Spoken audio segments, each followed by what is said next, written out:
You know, it's funny how the smallest things can sometimes tell you the most about where we're headed. Take a simple holiday card. What could it possibly tell us about the future of artificial intelligence? Well, as it turns out, a whole lot. Today, we're going to deconstruct one single, really fascinating greeting that just might reveal everything about our relationship with AI. So at first glance, this is a nice, maybe a little formal, holiday message. It says, on behalf of Bob Slavic, Chief Technologist, and all his various artificial intelligence resources, systems, and personas, we'd all like to wish you the best this holiday season. Okay, sounds pretty standard, right? But read that first part again. Does anything kind of jump out at you?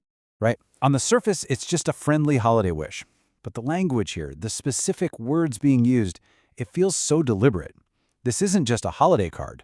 I think it's a really fascinating peek into how we're starting to think about AI. So let's break this thing down. Okay, first things first. We have to ask the most basic question this greeting brings up. Who, or maybe more accurately, what, is actually sending these good wishes? It all comes down to that very first phrase, on behalf of. See, that little phrase tells you this isn't a card from Bob Slavic. Nope, it's a card where he's speaking for two totally distinct parties, himself, the human, and his collection of AI. I mean, really stop and think about that for a second. On one side of the holiday card, you have the human creator, the technologist, and on the other side, you have his non-human creations. For a holiday greeting, that is a seriously profound and unusual pairing. But it gets even more specific than that. It gets even more interesting because the greeting doesn't just say his AI. It actually breaks it down for us into three distinct categories. It gives us what is basically a taxonomy, a classification system for his artificial intelligence. Resources, systems, and personas. Why those three words specifically? A chief technologist like Bob Slavic isn't just throwing words at the wall to see what sticks. This is precise. This language wasn't an accident. It's a deliberate classification.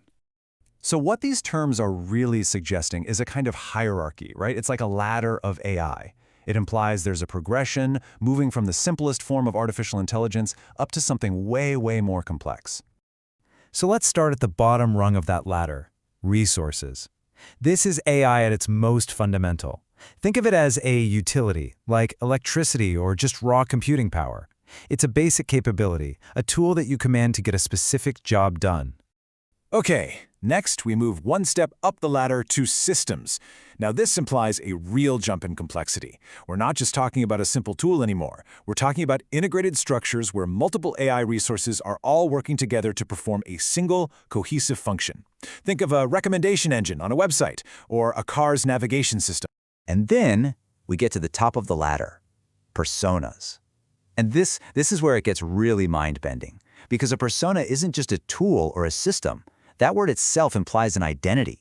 It suggests unique characteristics, maybe even a form of agency. We're now talking about an AI that has a personality. So, we've got the human on one side and this whole hierarchy of AI on the other. But then the greeting does something pretty remarkable. It brings them all together. And it does it with one tiny, simple, but incredibly powerful word. We. And just like that, the careful separation that was built between the human and the AI, it just disappears. It collapses them into a single, unified group. And hey, just in case you missed the implication there, the greeting doubles down on it. It doesn't just say we, it says we'd all like to wish you. That one word, all, is so crucial. It explicitly makes sure every single entity is included in this collective. Bob, the resources, the systems, and yes, even the personas. So the really critical point here is that the language completely shifts from representation to partnership. This isn't a master speaking for his tools. The way the sentence is built suggests a collective, a whole group speaking with one unified voice. Okay, so what does this all mean?